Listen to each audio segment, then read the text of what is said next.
berkata, dia tidak bisa menahan penyesalan. Sayangnya, orang tua itu sakit, benar-benar melihatnya, dia mungkin tidak bisa mengenalinya. Bahkan jika kamu memberitahu lelaki tua itu bahwa itu adalah dia, lelaki tua itu mungkin tidak percaya. Jika orang tua itu sehat dan baik-baik saja, benar-benar melihatnya, saya khawatir dia akan mengambil sejumlah uang untuknya. Selama bertahun-tahun dia jarang mengatakan, tapi di dalam hati, dia benar-benar memikirkan cucu ini. Kemudian, dia berkata, oh ya, wanita tua itu juga menyimpan banyak uang untuk cucunya, selalu mengatakan bahwa ketika mereka menemukannya, dia akan memberikan semuanya padanya, meskipun tidak sebanyak 100 miliar, 8 atau 10 miliar pasti ada. Dunchan kaget sampai mati rasa, jadi tidak heran, hanya menggoda, kamu sebagai paman buyut, tidak mengungkapkan cintamu? Itu masih perlu dikatakan. Marshall berkata dengan serius, dalam hidup saya paling mengagumi saudara perempuan saya, keponakan saya. Jika saya dapat menemukannya, saya akan memberi arti 18,8 miliar, diperkirakan satu orang tidak bisa kurang dari 100 itu. Dihitung mundur, hampir 2000. Dunchan menangis dan tertawa, tarik keluar dan itu adalah dunia terkaya Forbes. Marshall tertawa, itu tidak masuk hitungan jika itu benar-benar terkaya di dunia.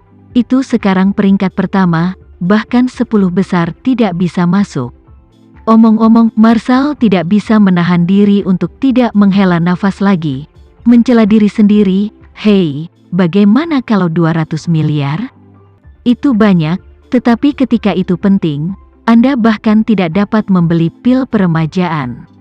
Dunchan tersenyum sinis, sepertinya kamu memiliki kebencian yang mendalam terhadap pil ini. Marshall mengangguk dan berkata dengan serius, saya benar-benar memiliki terlalu banyak kebencian, saya tumbuh dewasa, tidak pernah menderita penyesatan seperti itu, pemilik pil itu, pasti seseorang. Saya memberinya 370 miliar dolar, tetapi baginya, uang sebanyak itu tidak sebaik prinsipnya. Mengatakan itu, Marshall bertanya kepada Dunchan, apakah Anda tahu bagaimana Daron Fei, kekuatan Master Fei direbut oleh putranya? Tidak terlalu yakin, Dunchan berkata, keluarga Fei juga tidak merilis berita apapun keluar. Mereka mengatakan kepada publik bahwa lelaki tua itu sudah sangat tua, direksi setuju bahwa dia tidak cocok untuk kursi kepala keluarga. Tetapi saya tahu bahwa mereka pasti memanfaatkan kesempatan itu ketika orang tua itu pergi ke Indonesia. Marshall mendengus, yang lebih tua hanyalah retorika, seluruh keluarga Fei yang lain adalah sampah. Gabungan tidak dapat dibandingkan dengan Master Fei yang berusia 90 tahun, alasan sebenarnya di sini adalah karena Tuan Fei juga pergi ke pelelangan pil peremajaan, dan dia membuka harganya menjadi 200 miliar dolar.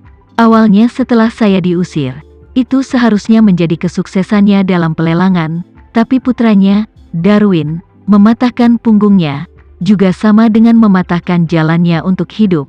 Dengan kondisi kesehatan lelaki tua itu, saya pikir itu akan menjadi paling lama 1 tahun.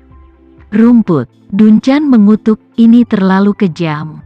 Jelas bahwa mereka tidak ingin orang tua itu hidup terlalu lama, dan mereka tidak ingin orang tua itu menghabiskan terlalu banyak uang. Ya, Marshall mengangguk dan berkata, jadi, masalah cucu Darwin diculik, dan dimintai tebusan 200 miliar, saya pikir itu cukup menarik setelah saya mendengar angin. Bukankah ini reinkarnasi surga yang bagus?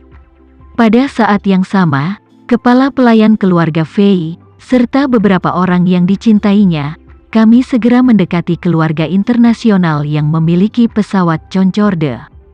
Setelah kejadian ini, Darwin tidak sabar untuk membeli Concorde untuk menghadapi kemungkinan keadaan darurat di masa depan. Karena, tanpa Concorde, dibutuhkan setidaknya 13 jam bagi keluarga Fei untuk mengirim seseorang dari New York ke Jepang. Tetapi dengan Concorde, dibutuhkan 5,5 jam untuk tiba. Dalam waktu normal, Perbedaan 7 atau 8 jam bukanlah apa-apa, tetapi jika itu adalah momen kritis, waktu ini cukup untuk menghasilkan terlalu banyak variabel. Karena pembelian Concorde adalah permintaan normal bagi keluarga Fei, ini bukan rahasia. Jadi orang-orang ini tidak menghindari orang, pada dasarnya, mereka semua menemukan tempat yang relatif tenang, dan kemudian buru-buru mulai berkomunikasi melalui telepon. Staf perusahaan juga diam-diam bersaing satu sama lain, siapapun yang dapat membantu keluarga Fei untuk mendapatkan Concorde sejak awal, ini pasti akan menjadi pencapaian yang luar biasa. Ketika pelayan membawa jam tangan Richard Miller yang diberikan oleh Jesse kembali ke villa pertama, dia terkejut menemukan bahwa banyak orang terus-menerus ditelepon seolah-olah sesuatu yang besar sedang terjadi. Mengingat penjelasan Jesse, dia buru-buru menemukan asisten pria yang selalu tertarik padanya, dan bahkan berulang kali mencoba untuk melangkah lebih jauh dengannya, dan bertanya dengan rasa ingin tahu, "Robin, kenapa kamu belum pulang kerja dan istirahat?" Pria yang bernama Robin adalah salah satu dari sedikit pria tercinta dari kepala pelayan keluarga Fei. Dan dia selalu menghargai kecantikan pelayan dan telah lama berpikir di dalam hatinya. Tetapi pelayan itu juga tahu bahwa dia hanya memikirkannya di area itu, dan tidak ingin menikahinya dalam hubungan normal. Jadi dia tidak pernah memberinya kesempatan untuk melangkah lebih jauh. Robin tidak terkejut melihatnya saat ini, tetapi hanya tersenyum dan berkata, "Aku masih punya beberapa hal untuk diselesaikan, kenapa kamu tidak libur kerja?" Pembantu itu berkata, "Saya khawatir tentang kesehatan nenek, dan datang untuk melihat apakah ada yang bisa saya lakukan untuk membantu." Robin tidak curiga, mengangguk, tidak melihat siapapun di sekitarnya, dan dengan sedikit senyum sembrono di wajahnya, dia berbicara, "Bagaimana kalau aku membawamu ke Las Vegas saat kau libur kerja untuk akhir pekan?" "Pergi ke Vegas?" Pelayan itu berkata dengan canggung. "Hanya kita berdua?" "Ya." Robin tertawa, "Tentu saja, hanya kami berdua. Baru-baru ini Beyoncé mengadakan pertunjukan besar di kasino Las Vegas. Bukankah kamu selalu menyukainya? Aku akan membawamu ke sana untuk melihatnya dan bertemu dunia." Pelayan itu tidak mengatakan apa-apa, tetapi dia tidak bisa tidak membencinya di dalam hatinya. Jika di masa lalu, dia mendengar hal semacam ini, hatinya pasti sangat rindu. Tapi sekarang, bagaimana mungkin seorang Beyoncé masuk ke matanya? Menurutnya, dia akan menjadi menantu perempuan muda dari keluarga Martinez di masa depan. Jadi, dia hampir siap untuk mengatakan tidak di tempat. Namun, dia ingat instruksi Jesse, jadi dia sengaja meninggalkan mata ekstra, menatap Robin sambil tersenyum dan berkata, "Jika ada kesempatan nyata, tentu saja saya tidak masalah tapi keluarga sekarang memiliki begitu banyak hal, kita tidak bisa mengambil cuti kerja sebentar, kan?" Robin membaca sepintas lalu berkata dengan santai, "Kami hanya pencari nafkah biasa. Kami harus istirahat ketika kami harus istirahat, tidak perlu terlalu khawatir tentang keluarga utama. Lagi pula, terkadang Anda ingin mengkhawatirkannya, belum tentu giliran Anda. Ambil pelayanmu, misalnya. Biasanya begitu banyak pelayan yang libur. Jika sesuatu terjadi dan semua orang tidak beristirahat, semua berbondong-bondong ke kamar nenek, dia tidak tahan." Pelayan itu mengangguk. "Apa yang kamu katakan tampaknya masuk akal."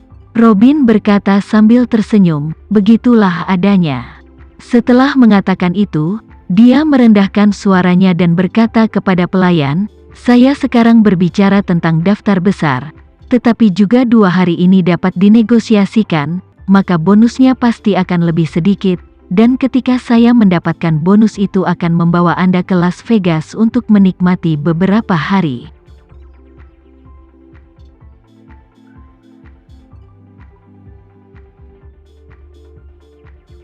Sekian dulu ya video kali ini, kita lanjutkan lagi videonya di lain waktu. Oh iya, bagaimana menurut kalian? Semoga bisa sedikit menghibur kalian semua. Untuk teman-teman yang baru nonton, jangan lupa subscribe ya, hehehe. Dan kalau teman-teman ada yang ingin gabung langganan bisa langsung gabung saja untuk dapat fitur yang menarik dan sedikit membantu Mimin. Terima kasih banyak sudah menonton, sampai jumpa lagi, bye.